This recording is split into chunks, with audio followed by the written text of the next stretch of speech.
ஒரு பெற்றோர் அவங்க பையனை 2 நாளா காணோம்னு கம்ப்ளைண்ட் கொடுக்கறாங்க. போலீஸ் அந்த மிஸ்ஸிங் கம்ப்ளைண்ட்டை விசாரிக்க ஆரம்பிக்க தடாலடி திருப்பங்களோட கதை நகருது. அப்படி அந்த பையனுடைய லைஃப்ல என்னதான் நடந்ததுங்கிறத உண்மை கதையை தழுவி எடுத்திருக்கிற ஃபயர் படத்தோட கதை மூலமா தெரிஞ்சுக்கலாம். ஃபர்ஸ்ட் சீன்ல படத்தோட ஹீரோ காசி ஒரு பொண்ணோட க்ளோஸா இருக்கிறத காட்டுறாங்க. அதுக்கப்புறம் காசி வீட்டை விட்டு வெளியே வந்து வாட்டர் ஃப்ரண்ட்ல நின்னு தம் அடிச்சுட்டு இருப்பாரு. ஏறக்குறைய நடுராத்திரி அது. அப்ப முகமூடியிட்ட ஒரு உருவம் கையில கம்பியோட அவரை நோக்கி வருது. கிட்ட வந்து தலையில பட்டுன்னு அடிக்க காசி அப்படியே மயங்கி தண்ணியில விழுந்துடுவாரு. அந்த உருவம் காசியை முடிக்கு பிடிச்சு தூக்கி தோல்ல போட்டுட்டு போய் கார் டிக்கில வச்சு காரை எடுத்துட்டு கிளம்புது. கொஞ்ச தூரம் போன பிறகு காசியோடைய மொபைல அங்க இருக்கிற ஒரு டஸ்ட்பின்ல போட்டுட்டு காரை ரொம்ப தூரம் ஓட்டிட்டு போறத காட்டுறாங்க. அடுத்ததா சில நாட்களுக்கு பிறகு என்ன நடக்குதுன்னு காட்டுறாங்க. இன்ஸ்பெக்டர் சரவணன் கிட்ட ஒரு அப்பா அம்மா அவங்க பையனை காணோம்னு கம்ப்ளைண்ட் பண்ணிருப்பாங்க. இன்ஸ்பெக்டர் சரவணன் அந்த கேஸ விசாரிக்க ஆரம்பிக்கிறாரு. கறிக்கடை வச்சிருக்கிற முருகேசனுடைய ஒரே மகனான 27 வயசான காசி தான் மிஸ்ஸிங். காசி ஒரு பிசியோதெரபிஸ்ட். இன்ஸ்பெக்டர் வீட்டுக்கு வராரு. அவருடைய வைஃப் அவர் வீட்டுக்குள்ள வந்தது கூட தெரியாம இன்ட்ரெஸ்டிங்கா டிவி பார்த்துட்டு இருப்பாங்க. கான்ஸ்டபிள் கர்ணன் இன்ஸ்பெக்டருக்கு போன் பண்ணி காசியை பத்தி விசாரிச்சுட்டேன். ஓஎம்ஆர்ல ஒரு கிளினிக் வச்சிருக்காரு. மொத்தமே அவருக்கு 4 ஃப்ரெண்ட்ஸுங்க தான் சொல்றாரு. ஓஎம்ஆர்ல இருக்கிற காசியோட ஸ்ரீ பிசியோ கிளினிக்கு இன்ஸ்பெக்டர் டீமோட போறாரு. அங்க இருக்கிற ரிசப்ஷனிஸ்ட விசாரிக்க கிளினிக் ஆரம்பிச்சு 5 வருஷம் ஆகுது. அங்க அந்த ரிசப்ஷனிஸ்டும் கிளீன் பண்ற ஒரு வயசான அம்மாவும் தான் வேலை செய்யறாங்கன்னு தெரிய வருது. மாடியில இருக்கிற ட்ரீட்மெண்ட் ரூம் லாக் ஆயிருக்கும். கர்ணன் அந்த டோரை திறக்க உள்ள போய் செக் பண்ணி பாக்குறாங்க. அங்க ஒரு சில ஃபைல்ஸும் ஒரு லேப்டாப்பும் மட்டும்தான் இருக்கும். இன்ஸ்பெக்டர் லேடி கான்ஸ்டபிள் தமிழ் கிட்ட அதெல்லாம் எடுத்துக்க சொல்றாரு. இன்ஸ்பெக்டர் ரிசப்ஷனிஸ்ட் கிட்ட காசி எப்படிப்பட்டவர்னு கேட்க அவரை பத்தி பர்சனலா எதுவும் எனக்கு தெரியாது, ஆனா பேஷண்ட் சீக்கிரமே குணப்படுத்திடுவாரு, கைராசிக்காரர்னு எல்லாருமே சொல்லுவாங்க, வீட்டை விட்டா கிளினிக்னு இருப்பாரு, ஈவினிங் மட்டும் ஜிம்முக்கு போவார்னு சொல்றாங்க. அதுக்கப்புறம் அந்த டீம் சுற்று வட்டாரத்துல எல்லாம் காசியுடைய போட்டோவை காட்டி விசாரிக்க ஆரம்பிக்கிறாங்க. அதுக்கப்புறம் என்கொயரியில கிடைச்ச ஒரு லீட வச்சு ராமேஸ்வரத்துல இருக்கிற ஒரு ஆளை மீட் பண்ண போறாங்க. கான்ஸ்டபிள் தமிழ் ராமேஸ்வரத்துல மொபைல்ல ஒரு பொண்ணுடைய போட்டோவை காட்டி இந்த பொண்ணை பாத்திருக்கீங்களான்னு கேக்குறாங்க. நிறைய பேர் பார்த்தது இல்லைன்னு சொல்றாங்க. ஒரு சாமியார் படிக்கல் பக்கம் போய் பாருங்கன்னு சொல்றாங்க. அங்க அந்த பொண்ணு மீனாட்சி இருப்பாங்க. கான்ஸ்டபிள் அவங்க கிட்ட எதுக்கு மொபைல ஸ்விட்ச் ஆஃப் பண்ணி வச்சிருக்கீங்க, வீட்டுக்கு போன வீடும் பூட்டி இருக்குன்னு கேட்க மீனாட்சி பயந்து போய் பதில் எதுவும் சொல்லாம அவங்களே பார்த்துட்டு இருப்பாங்க. போலீஸ் டீம் மீனாட்சி அவங்க தங்கி இருக்கிற ஹோட்டலுக்கு கூட்டிட்டு வந்து விசாரிக்க ஆரம்பிக்கிறாங்க. இன்ஸ்பெக்டர் அவங்க கிட்ட தங்க பாப்பா எப்படி இருக்காங்கன்னு கேட்க மீனாட்சி ஷாக் ஆயிடுவாங்க. இன்ஸ்பெக்டர் மீனாட்சி, நாங்க இவ்வளவு தூரம் வந்திருக்கோம்னா எல்லாம் தெரிஞ்சுதான் வந்திருக்கோம், உங்களுக்கு புரியும்னு நினைக்கிறேன். நீங்க நினைச்ச மாதிரி உங்களுக்கு வாழ்க்கை அமையல, உங்க ஹஸ்பண்ட் ஒரு குடிக்காரன், பழப்புக்காக மாவு கடை வச்சிருக்கீங்க, நாங்க உங்களை வந்து விசாரிக்கணும்னா அதுக்கு காசியை தவிர வேற என்ன காரணம் இருக்க முடியும்னு கேக்குறாரு. இப்ப மீனாட்சி பேச ஆரம்பிக்கிறாங்க. என் பொண்ணோட ட்ரீட்மெண்ட்டுக்காக ஒரு ஆள் கிட்ட வட்டிக்கு பணம் வாங்கியிருந்தேன். வட்டி கிட்ட வச்சிருந்த பணத்தை எல்லாம் என் புருஷன் எடுத்துட்டு போய் தண்ணி அடிச்சிடுவாரு. அப்படி ஒரு நாள் பணத்தை எடுத்த போது எனக்கும் அவருக்கும் சண்டை வந்தது. என்ன கீழே தள்ளி விட்டுட்டாரு. என்னோட இடுப்பு எலும்பு உடைஞ்சிருச்சு. அதுடைய ட்ரீட்மெண்ட்டுக்காக தான் நான் காசி கிட்ட போனேன்னு சொல்றாங்க. இப்ப பிளாஷ்பேக்க காட்டுறாங்க. மீனாட்சி காசி கிட்ட ட்ரீட்மெண்ட்டுக்காக வராங்க. ஒரு வாரமா முதுகு வலி இருக்குன்னு சொல்றாங்க. காசி மீனாட்சியை செக் பண்ணி பார்த்துட்டு இருப்பாரு. அப்ப ரிசப்ஷனிஸ்ட் ஓடி வந்து மீனாட்சி கிட்ட உங்க கூட வந்த பொண்ணு காசு விழுங்கிட்டதா சொல்றாங்க. மீனாட்சி பதறி போய் கீழே வந்து பார்க்க குழந்தை கிட்டத்தட்ட பயங்கர ஸ்டேஜுக்கு போயிருக்கும். காசியும் பின்னாடியே வந்து அந்த குழந்தைய தூக்கி தலைகீழ குலுக்கி காசை வெளியே எடுத்துடுவாரு. அப்பந்தான் காசிக்கு ஒரு விஷயம் புரியுது, அந்த குழந்தை ஒரு ஸ்பெஷல் சைல்டுன்னு. மீனாட்சி கிட்ட பிறந்ததுல இருந்தே இப்படியான்னு கேக்குறாரு. ஆமா சார், பார்க்காத டாக்டர் இல்ல, போகாத கோயில் இல்ல, இப்ப கடவுள் விட்ட வழின்னு அப்படியே விட்டுட்டேன்னு அழுகுறாங்க. காசி நம்பிக்கை மட்டும் விட்டுறாதீங்கன்னு சொல்லிட்டு ஒரு டாக்டருக்கு போன் பண்ணி எனக்கு தெரிஞ்சவங்களுடைய குழந்தை ஒரு ஸ்பெஷல் சைல்டு, உங்க அப்பாயின்மெண்ட் கிடைக்குமான்னு தெரிஞ்சுக்க போன் பண்ணேன்னு சொல்றாரு. டாக்டர் நாளைக்கே கூட்டிட்டு வாங்கன்னு சொல்ல காசி போனை வச்சுட்டு கடவுள் தான் நல்ல நேரம் பார்த்து உங்களை இங்க அனுப்பி வச்சிருக்காரு, நான் என் க்ளோஸ் ஃப்ரெண்ட் கிட்ட தான் பேசினேன், அவர் ஒரு ஸ்பெஷல் சைல்ட் டாக்டர், அவர் நிச்சயம் உங்க பொண்ணை குணப்படுத்திடுவார்னு சொல்றாரு. அதுக்கப்புறம் காசியா உங்களை வீட்லயும் டிராப் பண்ணிடுவாரு. ஒரு நாள் நைட் மீனாட்சி வீட்டுல இருக்கும்போது வட்டிக்கு பணம் கொடுத்த கந்துவட்டிக்காரர் பாண்டியன் ஒரு பொண்ணையும் கூட்டிட்டு அங்க வராரு. அவரை பார்த்தது மீனாட்சி கொஞ்சம் டைம் கொடுங்கன்னு, நான் பணத்தை செட்டில் பண்ணிடுறேன்னு கெஞ்ச 6 மாசம் டைம் கொடுத்துட்டேன், இதுக்கு மேல டைம் கொடுக்க முடியாது, நீ பணத்தை செட்டில் பண்ற வரைக்கும் நான் இங்கதான் இருப்பேன்னு வீட்டுல உட்காந்துடுவாரு. அதுக்கப்புறம் சரக்கு பாட்டில திறந்து தண்ணி அடிச்சுட்டு பெட்ரூம்ல தூங்கிட்டு இருக்கிற குழந்தைங்களை மீனாட்சி கிட்ட வெளியே கூட்டிட்டு வர சொல்லிட்டு அந்த பொண்ணையும் கூட்டிட்டு பெட்ரூமுக்குள்ள போயிடுவாரு. கொஞ்ச நேரம் கழிச்சு வெளியே வந்துட்டு அந்த பொண்ணு கிட்ட வட்டி மட்டும்தான் கழிஞ்சிருக்கு, அசல் அப்படியே இருக்குன்னு சொல்லி அனுப்புவாரு. அதுல இருந்து அந்த பொண்ணும் அவர்கிட்ட வட்டி வாங்கி மாட்டிக்கிட்டது தெரிய வருது. ஒரு நாள் அந்த கந்துவட்டிக்காரன் மீனாட்சி கிட்டேயே தப்பா நடந்துக்க பாப்பான். வெளியே மக்கள் கூட்டமா நின்னு மீனாட்சிக்கு எந்த ஹெல்ப்பும் பண்ணாம இப்படி பண்றான்னு புலம்பிட்டு இருப்பாங்க. அப்ப காசி அந்த பக்கமா வராரு. காசி கிட்ட விஷயத்த சொல்றாங்க. காசி வெளியே இருக்கிற அடியாட்களை அடிச்சு போட்டுட்டு அந்த கந்துவட்டிக்காரரையும் அடிச்சு கல்ல தூக்கி போட போவாரு. ஆனா மீனாட்சி தடுத்துட்டு என்னால உங்களுக்கு எந்த பிரச்சனையும் வேண்டாம், நான் எப்படியாவது பணத்தை திருப்பி கொடுத்துறேன்னு சொல்றாங்க. கந்துவட்டிக்காரன் பணத்தை கொடுக்கற வரைக்கும் நான் இப்படிதான் பண்ணுவேன்னு சொல்ல காசி மீனாட்சி நீங்க அவனுக்கு எவ்வளவு பணம் கொடுக்கணும்னு கேக்குறாரு. மீனாட்சி 2.5 லட்சம் கொடுக்கணும், அதை நானே கொடுத்துறேன்னு சொல்றாங்க. ஆனா காசி அந்த கந்துவட்டிக்காரன் கிட்ட அந்த பணத்தை நானே கொடுத்துறேன் என்கிட்ட வாங்கிக்கோன்னு சொல்லி அனுப்பி வச்சிடுவாரு. மீனாட்சி நெகிழ்ந்து போய் இந்த காலத்துல சொந்தக்காரங்களே ஹெல்ப் பண்ண யோசிப்பாங்க. ஆனா அன்னைக்கு நீங்க என் பாப்பாவுடைய உயிரை காப்பாத்துனீங்க, இன்னைக்கு என் மானத்தை காப்பாத்துனீங்க, ரொம்ப நன்றின்னு சொல்றாங்க. காசி நன்றி சொல்லியே நன்னியப்படுத்தாதீங்க, தங்க பாப்பாவை பார்த்ததுல இருந்து அவன் நினைப்பாவே இருக்குன்னு சொல்றாரு. அதுக்கப்புறம் தங்க பாப்பாவை குணப்படுத்த எல்லா உதவியும் செய்திருக்காரு. பிளாஷ்பேக் முடியுது. மீனாட்சி என்ன பொறுத்த வரைக்கும் காசி எனக்கு கடவுள் மாதிரின்னு சொல்றாங்க. சோ விசாரிச்சு பார்த்ததுல இருந்து காசி நல்லவன்னு தெரிய வருது. காசிக்கு இருந்த ஒரே எதிரி அந்த கந்துவட்டிக்காரன் பாண்டியன் தான். காசி காணாம போனதுல இருந்து அந்த கந்துவட்டிக்காரனும் காணாம போயிருக்கான். அவன் உண்மையிலே காணாம போனானா இல்ல தலைமறைவா இருக்கானான்னு தெரியல. அடுத்ததா காசியுடைய 4 ஃப்ரெண்ட்ஸுங்களை விசாரிக்கிறாங்க. காசிக்கு ஏதாவது முன்விரோதம் இருந்ததான்னு கேட்க அப்படி எதுவும் இல்ல, காசி எங்களுக்கு எல்லாம் ரொம்ப ஹெல்ப் பண்ணிருக்கான்னு சொல்றாங்க. காசி யாரையாவது லவ் பண்ணாரான்னு கேட்க அவர்கிட்ட வேலை பார்த்த துர்காங்கிற பொண்ணை லவ் பண்ணதா சொல்றாங்க. திரும்ப பிளாஷ்பேக்க காட்டுறாங்க. அப்ப துர்கா காசி கிளினிக்ல ரிசப்ஷனிஸ்டா வேலை பார்த்துட்டு இருப்பாங்க. மீனாட்சி அங்க வந்திருக்கும் போதும் அவங்க தான் ரிசப்ஷனிஸ்டா இருப்பாங்க. துர்கா கிளினிக் முழுக்க சாம்பிராணி போட்டுட்டு இருப்பாங்க. காசி கிளினிக் உள்ள என்டர் ஆகுறாரு. நான் கிளினிக் உள்ள வந்திருக்கேனா இல்ல கோயிலுக்கு வந்திருக்கேனானே தெரியல, ஆனா எனக்கு இப்படி இருந்தாதான் பிடிக்கும், வெரி குட்னு அப்ரிஷியேட் பண்ணுவாரு. அதை கேட்டு துர்கா ரொம்பவே சந்தோஷப்படுவாங்க. துர்கா அங்க ரொம்ப சின்சியரா வேலை பார்த்துட்டு இருப்பாங்க. காசியும் அவங்க கிட்ட நெருங்கி பழக ஆரம்பிக்கிறாரு. ஒரு நாள் மழையில துர்கா பஸ் ஸ்டாப்ல பஸ்ஸுக்காக வெயிட் பண்ணிட்டு இருக்கும்போது காசி அவங்கள பிக்கப் பண்ணி ஒரு ரெஸ்டாரண்ட்க்கு கூட்டிட்டு போய் சாப்பாடு வாங்கி கொடுக்கறாரு. துர்கா மிச்சம் இருக்கிற சாப்பாட்டை அவங்க தாத்தாவுக்காக பேக் பண்ணி எடுத்துட்டு போவாங்க. காசி துர்கா பர்த்டே அன்னைக்கு விஷ் பண்ணி ஒரு ரிங்கையும் கிஃப்டா கொடுக்கறாரு. துர்கா அதை பார்த்துட்டு இவ்வளவு காஸ்ட்லியான கிஃப்ட் எனக்கு எதுக்கு சார்னு கேட்க, நான் பொருளோட மதிப்பை பாக்குறது இல்ல, அதுக்கான தகுதி அவங்களுக்கு இருக்கான்னு தான் பாப்பேன், அதுக்கான தகுதி உனக்கு இருக்குன்னு சொல்லி ரிங்க கையில மாட்டி விட்டு கிஸ் பண்ணுவாரு. சோ காசியுடைய ஃப்ரெண்ட்ஸுங்க சொன்ன பிரகாரம் காசிக்கு ஒரு லவர் இருக்காங்க. ஆனா அவங்க இப்ப எங்க இருக்காங்கன்னு யாருக்குமே தெரியல. அடுத்ததா இன்ஸ்பெக்டர் காசி வீட்டுக்கு போய் அவங்க பேரண்ட்ஸை விசாரிக்கிறாரு. காசிக்கு கல்யாணம் ஆயிருச்சான்னு கேட்க, இல்ல சார் எத்தனையோ முறை கேட்டு பார்த்துட்டோம், ஆனா கல்யாணத்துல இஷ்டம் இல்லைன்னு சொல்லிட்டதா சொல்றாங்க. காசி யாரையாவது காதலிச்சாரான்னு கேட்க அவங்க அம்மா இல்ல சார் அப்படி ஏதாவது இருந்தா கண்டிப்பா என்கிட்ட சொல்லியிருப்பான்னு உறுதியா சொல்றாங்க. இன்ஸ்பெக்டர் துர்காவை லவ் பண்ணதா ஃப்ரெண்ட்ஸுங்க சொன்னாங்களேன்னு யோசிக்கிறாரு. கான்ஸ்டபிள் காசி ரூமுக்குள்ள போய் செக் பண்ண ஆரம்பிக்கிறாங்க. அப்ப மினிஸ்டர் திருமூர்த்தி இன்ஸ்பெக்டருக்கு போன் பண்ணி காசி கேஸ் எந்த ஸ்டேஜ்ல இருக்கு, ஏதாவது இம்ப்ரூவ்மெண்ட் இருக்கான்னு கேக்குறாரு. இன்ஸ்பெக்டர் இப்பதான் விசாரிச்சுட்டு இருக்கோன்னு சொல்ல, அந்த கேஸ்ல எந்த தகவல் கிடைச்சாலும் முதல்ல என்கிட்ட சொல்லுன்னு சொல்லிட்டு காலை கட் பண்றாரு. இன்ஸ்பெக்டர் காசி பேரண்ட்ஸ் கிட்ட மினிஸ்டர் திருமூர்த்தியை தெரியுமான்னு கேட்க, அவரை எங்களுக்கு தெரியாது சார், நாங்க பார்த்ததே இல்ல, ஆனா அவனுக்கு ஒரு அட்வொகேட் ஃப்ரெண்ட் இருக்கான், அவர் அரசியல்ல தான் இருக்கிறதா சொல்றாங்க. கான்ஸ்டபிள் கர்ணன் காசி ரூம்ல இருக்கிற ஒரு பேக்கை செக் பண்ணி பார்க்கும்போது அதுல நிறைய hard disk, memory card, sim எல்லாம் இருக்கும். இன்ஸ்பெக்டர் அது எல்லாத்தையும் சைபர் செல்லுக்கு கொடுத்து அதுல இருக்கிற டீடைல்ஸை கலெக்ட் பண்ணுங்க, காசியுடைய சோசியல் மீடியா ஃப்ரெண்ட்ஸ் டீடைல்ஸையும் கலெக்ட் பண்ணுங்கன்னு சொல்றாரு. அடுத்ததா காசியுடைய அட்வொகேட் ஃப்ரெண்ட் சர்க்குணத்தை விசாரிக்கிறாங்க. அவர் ஒரு கட்சிக்கு கொள்கை பரப்பு செயலாளராகவும் இருப்பாரு. காசிக்கும் மினிஸ்டருக்கும் ஏதாவது தொடர்பு இருக்கான்னு கேட்க, அப்படி எதுவும் இருக்கிற மாதிரி எனக்கு தெரியலன்னு சொல்றாரு. சைபர் செல்ல இருந்து இன்ஸ்பெக்டருக்கு போன் பண்ணி காசியுடைய லாஸ்ட் லொகேஷனை ஷேர் பண்றேன்னு சொல்றாங்க. ஒரு குப்பை கிடங்குல தான் லாஸ்டா காசியுடைய மொபைல் ஸ்விட்ச் ஆஃப் ஆயிருக்கு. அந்த குப்பை கிடங்குக்கு டாக் ஸ்குவாட வரவழைச்சு சர்ச் பண்ணி பாக்குறாங்க. மோப்பநாய் ரத்தக்கரை படிஞ்ச ஒரு பை கிட்ட போய் நிக்குது. அந்த பைய திறந்தா துர்நாற்றம் வீச ஆரம்பிக்கும். ஆனா அதுல வெறும் சிக்கன் கழிவு தான் இருக்கும். குப்பை கிடங்குல எந்த க்ளூவும் கிடைக்காததால காசியுடைய அதுக்கு முந்தின லொகேஷனான பீச் ஹவுஸுக்கு போறாங்க. அங்க இருக்கிற வேலைக்காரரை விசாரிக்க, இது எங்க சின்ன முதலாளி அருணையா வீடு, வெளியூர்ல இருக்கிறதா சொல்றாரு. காசி போட்டோவை காட்டி இவரை தெரியுமான்னு கேட்க, நல்லா தெரியும், அருணையா ஃப்ரெண்டு காசி தம்பி 5 நாளைக்கு முன்னாடி கூட இங்க வந்திருந்தாரு, நான் காலையில எழுந்திருக்கிறதுக்கு முன்னாடி கிளம்பி போயிட்டதா சொல்றாரு. இன்ஸ்பெக்டர் அவர்கிட்ட 18ஆம் தேதி உங்க அருணையா சென்னைக்கு வந்தது தெரியுமான்னு கேட்க, தெரியாதுன்னு சொல்லிட்டு திருன்னு முழிக்கிறாரு. இன்ஸ்பெக்டர் 18ஆம் தேதி தான் உங்க அருணையா சென்னைக்கு வந்தாரு, அன்னைக்கு தான் காசியும் காணாம போயிருக்காருன்னு சொல்லிட்டு அருணுடைய நம்பரை கேட்டு வாங்கிக்கிறாரு. அந்த வீட்டுல சிசிடிவி இருக்காது, அது டெவலப் ஆகி வர ஏரியாங்கிறதுனால சுத்தி இருக்கிற ஏரியாவிலையும் சிசிடிவி இருக்காது. அதுக்கப்புறம் சோசியல் மீடியாவில இருக்கிற காசியுடைய ஃப்ரெண்ட்ஸ் லிஸ்ட எடுக்கிறாங்க. காசியுடைய 2 லேப்டாப்பையும் ஹார்ட் டிஸ்கையும் செக் பண்ணி பார்த்ததுல அதுல வெறும் மூவிஸ் மட்டும்தான் இருக்கும், வேற எந்த இன்ஃபர்மேஷனும் இருக்காது. காசியுடைய social media contact, clinic register, இதுல எல்லாத்துலயும் கிடைச்ச இன்ஃபர்மேஷனை வச்சு வேறு சிலரை விசாரிக்கலாம்னு முடிவு பண்றாங்க.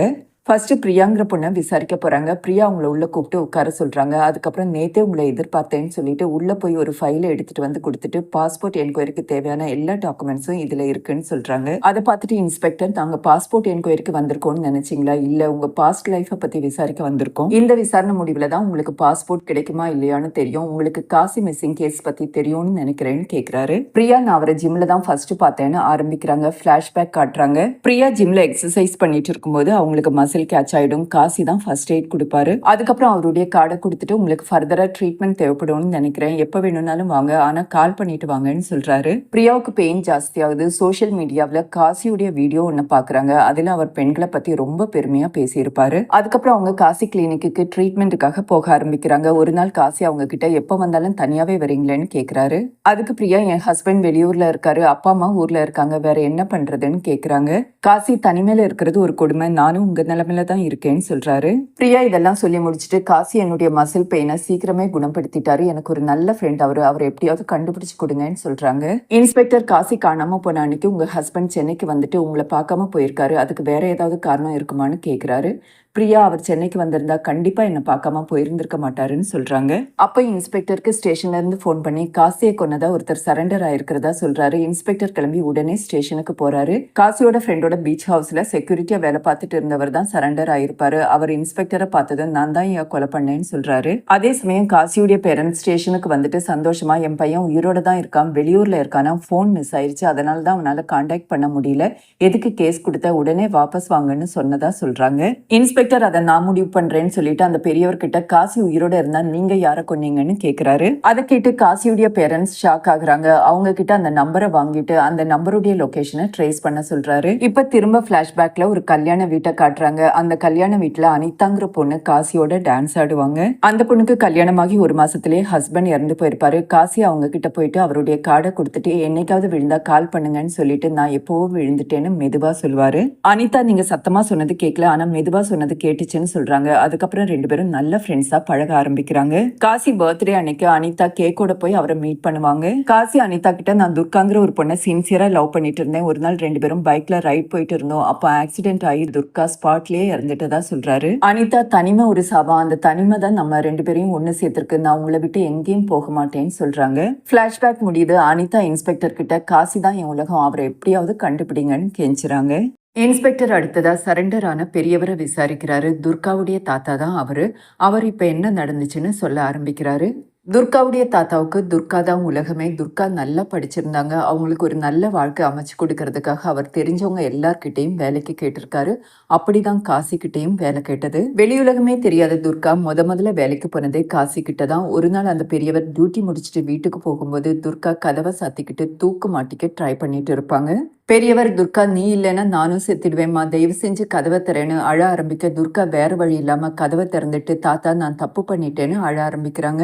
துர்காவும் காசியும் காதலிக்க ஆரம்பிச்ச பிறகு ஒரு நாள் காசி துர்கா கிட்ட, தொடர்ந்து பேஷண்ட்டை பார்த்ததுனால ஒரே உடம்பு வலியா இருக்கு, கொஞ்சம் ஆயில தடவி விடுன்னு சொல்றாரு. துர்காவும் வெக்கப்பட்டுக்கிட்டே ஆயில் தடவி விட, காசி அந்த சந்தர்ப்பத்தை பயன்படுத்திக்கிட்டு அவங்க கிட்ட நெருக்கமா இருக்காரு. ஒரு நாள் காசி இல்லாத போது வேகமா துர்கா அவருடைய ரூமுக்கு வராரு. அங்க கம்ப்யூட்டர் ஆன்ல இருக்கும், அவருடைய மொபைலும் அங்கதான் இருக்கும். மொபைலுக்கு வாட்ஸ்அப் மெசேஜ் வருது. அந்த மெசேஜ் ஓபன் பண்ணி அதுல இருக்கிற வாய்ஸ் நோட்டை பிளே பண்ணி பாக்குறாங்க. அதுல ஒரு பொண்ணு, நல்லவன் நினைச்சுதானே உங்ககிட்ட பழகினேன், தயவு செஞ்சு அந்த வீடியோவை டெலிட் பண்ணுன்னு அழுத்திருப்பாங்க.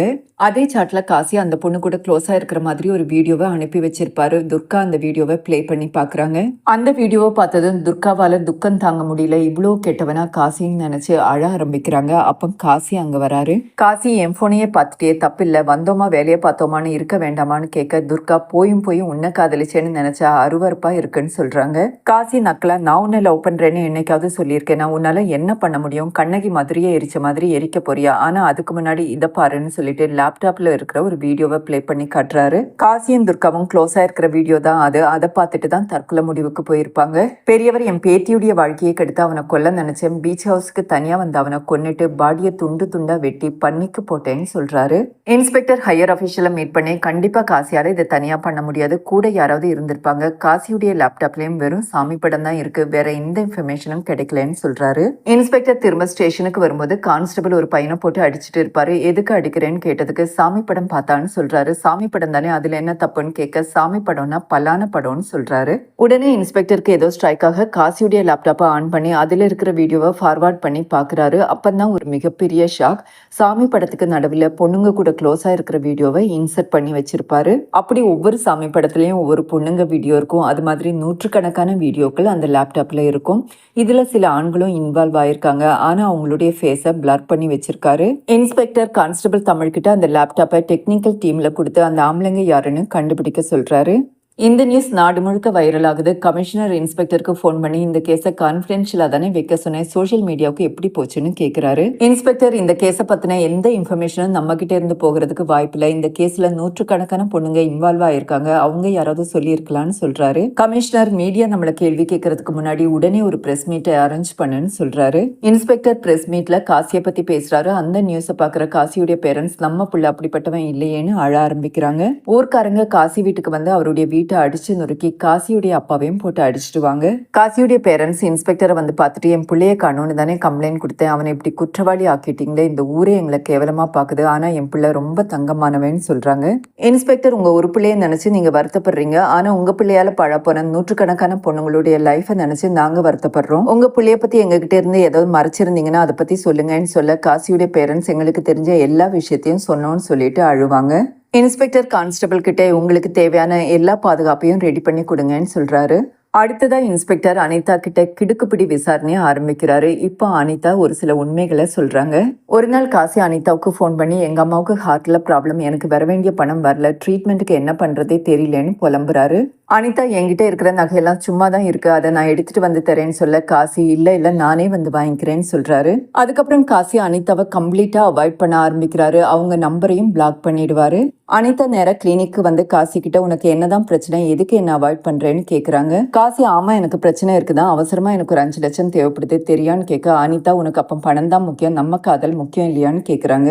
காசி நக்கலா சிரிச்சுக்கிட்டே லவ்வா, நான் உன்னை இப்ப லவ் பண்றேன்னு சொன்னேன், நீயா நினைச்சுக்கிட்டா அதுக்கு தான் பொறுப்பில்ல, நீ ஒரு பொண்ணு, உன்னால என்ன பண்ண முடியும், கத்தி கூச்சல் போடுவியா, போலீஸ் கிட்ட போவியா, என்ன வேணாலும் பண்ணிக்கோ, ஆனா அதுக்கு முன்னாடி இந்த வீடியோவை பாருன்னு சொல்லிட்டு அவங்க 2 பேரும் க்ளோஸா இருக்கிற வீடியோவை பிளே பண்ணி காட்டுறாரு. அனிதா தயவு செய்து அந்த வீடியோவை டெலிட் பண்ணுன்னு அழ காசி நான் சொல்றது கேட்டு நடக்கிற வரைக்கும் உனக்கு இந்த வீடியோவால எந்த பிரச்சனையும் வராதுன்னு சொல்றாரு. அனிதா அழுதுகிட்டே கிளினிக்கை விட்டு போவாங்க. அப்பந்தான் துர்கா அதை பார்த்துட்டு மேல வந்து காசியுடைய மொபைலை எடுத்து பாக்குறது. அனிதா இதெல்லாம் இன்ஸ்பெக்டர் கிட்ட சொல்லிட்டு என்ன தேடி வந்த வாழ்க்கையும் சரியில்லை, நானா தேடி போன வாழ்க்கையும் சரியில்லை, செத்துடலாமான்னு தோணுச்சுன்னு சொல்றாங்க.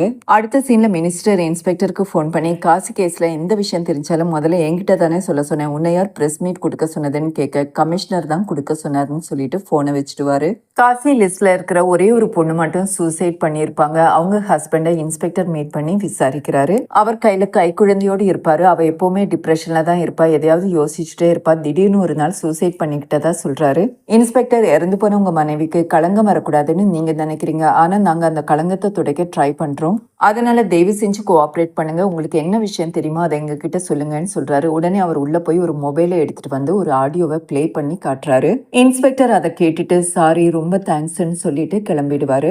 இன்ஸ்பெக்டர் திரும்ப மீனாட்சியை விசாரிக்கிறதுக்காக அவங்க வீட்டுக்கு போவாரு. ஆனா அவங்க வீடு பூட்டி இருக்கும். காசியோட கேஸ் சூடு பிடிக்க ஆரம்பிச்சதுல இருந்து அவங்கள காணோம். இன்ஸ்பெக்டர் கான்ஸ்டபிள் கர்ணன் கிட்ட இந்த கேஸ் எதை நோக்கி போகுதுன்னே தெரியல, நாம எதையோ மிஸ் பண்ணிட்டோம், நாம ஏற்கனவே விசாரிச்சவங்கள நான் சொல்றவங்கள மட்டும் ரீ என்கொயரிக்கு வர சொல்லுங்கன்னு சொல்றாரு. திரும்பவும் எல்லாரையும் விசாரிக்கிறாரு. கடைசியா பிரியா, மீனாட்சி, அனிதா 3 பேரையும் உட்கார வச்சுட்டு பீச் ஹவுஸ்ல காசியுடைய மொபைல் மட்டும் இல்ல உங்க மொபைலும் ஆக்டிவா தான் இருந்தது, தேவிக்கு காசியை யூஸ் பண்ணிட்டு 3 பேருமா சேர்ந்து திட்டம் போட்டு கொன்னிட்டீங்களான்னு கேக்குறாரு. பிரியா நடந்த தப்பையெல்லாம் நினைச்சு ஃபீல் பண்ணிட்டு இருக்கும்போது தான் வீடியோவை அனுப்பி பிளாக்மெயில் பண்ண ஆரம்பிச்சான்னு சொல்றாங்க. மீனாட்சி அவன் அந்த வீடியோவை காட்டி பிளாக்மெயில் பண்ணி அவன் சொல்றவங்க கூட எல்லாம் போய் படுக்க வச்சா அணுவா சித்திரவதை பண்ண அவனை நான் கொன்னதாவே வச்சுக்கோங்கன்னு சொல்றாங்க. இன்ஸ்பெக்டர் அந்த பெரியவரை கூட்டி வர சொல்லிட்டு மீனாட்சி நீ தான் காசியை கொன்னேன்னா அப்ப எவரு யாரை கொன்னது, ஆரம்பத்துல எனக்கு இந்த பெரியவர் மேல சந்தேகமா தான் இருந்தது, நான் அவரை விசாரிச்ச பிறகு அவர் உங்க 3 பேரையும் தனித்தனியா மீட் பண்ணிருக்காரு, அப்பவே புரிஞ்சுக்கிட்டே உங்க 4 பேருக்குள்ள தொடர்பு இருக்குன்னு, அதனாலதான் நீங்க அவரையும் அவர் உங்களையும் காப்பாத்த ட்ரை பண்ணிட்டு இருக்கீங்கன்னு சொல்றாரு.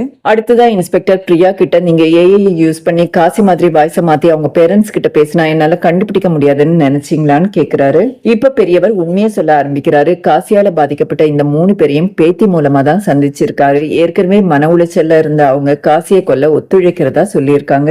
காசியை கொல்றதுக்காக பிளான் பண்றாங்க. ஒரு நாள் பிரியா காசிக்கு போன் பண்ணி, நீ எவ்வளவோ கஷ்டத்தை கொடுத்திருக்க, ஆனா சுகத்தையும் கொடுத்திருக்கேன், வெக்கத்தை விட்டு கேக்குறேன், ஒரு நாள் நம்ம மீட் பண்ணலாமான்னு கேக்குறாங்க. காசி நாளைக்கே பீச் ஹவுஸ்ல மீட் பண்ணலாமேன்னு சொல்றாரு. பீச் ஹவுஸ் ரீச் ஆனதும் காசி தம் அடிக்கிறதுக்காக வெளியே போவாரு. அந்த நேரம் பார்த்து பிரியா வைன்ல தூக்க மருந்த கலந்துடுவாங்க. காசி அந்த வைனை குடிச்சிட்டு பிரியா கிட்ட க்ளோஸா இருக்க ட்ரை பண்ணும்போது அவருக்கு தலை சுத்த ஆரம்பிச்சிடும். அதனால வீட்டை விட்டு இறங்கி வெளியே வந்து வாட்டர் ஃப்ரண்ட்ல நின்னு தம் அடிச்சிட்டு இருப்பாரு. அப்ப மறைஞ்சிருந்த மீனாட்சியும் அனிதாவும் பெரியவரோட காசியை கொல்றதுக்காக கையில கட்டியோட போவாங்க. அப்பதான் அந்த முகமூடி அணிஞ்ச ஆள் அந்த இடத்துல வந்து காசிய மண்டையில தட்டிட்டு தூக்கிட்டு போறது. பிளாஷ்பேக் முடியுது. மீனாட்சி, நீங்க நம்பினாலும் நம்பலனாலும் இதுதான் உண்மைன்னு சொல்றாங்க. அனிதா, எங்களுக்கு கடவுளே வந்து தண்டனை கொடுத்த மாதிரி இருந்துச்சு, அவனால எங்க வாழ்க்கைய நாசமா போச்சுன்னு சொல்றாங்க. இன்ஸ்பெக்டர், நான் இந்த கேஸ்ல உங்களுக்கு ஏதாவது ஹெல்ப் பண்ணணும்னா அது உங்க கையில தான் இருக்கு, உங்களை யார் கூட போக சொன்னா, யார் அந்த ஆளுன்னு கேக்குறாரு. அப்போ சைபர் கிரைம்ல வந்து காசியோட லேப்டாப்பை கொடுத்துட்டு போவாங்க. அதுல பிளர் ஆயிருந்த ஆண்களுடைய முகத்தை ரெக்கவர் பண்ணியிருப்பாங்க. இன்ஸ்பெக்டர் நேரா கிளம்பி மினிஸ்டர் வீட்டுக்கு போறாரு. மினிஸ்டர் இன்ஸ்பெக்டரை பார்த்ததும் எப்ப போன் போட்டாலும் எடுக்கிறது இல்ல, அவ்வளவு பிஸி, பொண்ணுங்களை விட்டு போன் எடுக்க சொல்ற, எனக்கு பொண்ணுங்கன்னா அலர்ஜின்னு தெரியாதான்னு கேக்குறாரு. இன்ஸ்பெக்டர் சூசைட் பண்ண பொண்ணுடைய வாய்ஸ் நோட்டை போட்டு காட்டுறாரு. அதுல அந்த பொண்ணு, குற்ற உணர்ச்சி என்ன கொல்லுது, காசி என்ன மினிஸ்டர் திருமூர்த்தி கூட போக சொல்றான், அந்த மினிஸ்டரும் போன் பண்ணி என்ன வற்புறுத்துறான், எனக்கு வேற வழி தெரியல, இதுக்கப்புறம் என்னால வாழ முடியாதுன்னு பேசியிருப்பாங்க. மினிஸ்டர் அதை கேட்டுட்டு யாரையோ வச்சு ரெக்கார்ட் பண்ணிட்டு வந்து என்ன ஏமாத்திரியான்னு சமாளிக்க இன்ஸ்பெக்டர் அவர் அந்த பொண்ணோட க்ளோஸா இருக்கிற வீடியோவையும் போட்டு காட்டுறாரு. அதுக்கப்புறம் இன்ஸ்பெக்டர் அவரை அரெஸ்ட் பண்ணிட்டு குண்டு கட்ட தூக்கிட்டு போவாரு. இப்போ ஒரு முக்கியமான பிளாஷ்பேக்க காட்டுறாங்க. இன்ஸ்பெக்டருக்கு ஒரு அழகான பொண்ணு, அவர் அந்த பொண்ணை ரொம்ப அன்பா வளர்ப்பாரு. அந்த பொண்ணையும் காசி ஏமாத்தி சீரழிச்சிட்டு வீடியோ எடுத்து வச்சு மிரட்டிட்டு இருப்பான். அதனால அந்த பொண்ணு, அப்ப நீங்க எனக்கு கொடுத்த ஃப்ரீடத்தை நான் மிஸ்யூஸ் பண்ணிட்டேன்பான்னு சொல்லிட்டு சூசைட் பண்ணிப்பாங்க. இன்ஸ்பெக்டர் காசியை கொல்லணும்னு முடிவு பண்றாரு. அவர் தான் அன்னைக்கு முகமூடி போட்டுட்டு வந்து காசியை மண்டையில அடிச்சு கொல்றது. அதுக்கப்புறம் பாடியை ரொம்ப தூரம் எடுத்துட்டு போய் எரிச்சிடுவாரு. பெண்கள் பாதுகாப்பா இருக்கிறது எவ்வளவு அவசியங்கிற நோட்டோட படத்தை முடிச்சிருப்பாரு. மீண்டும் ஒரு இன்ட்ரெஸ்டிங்கான வீடியோவில் உங்களை சந்திக்கிறேன். நன்றி, வணக்கம்.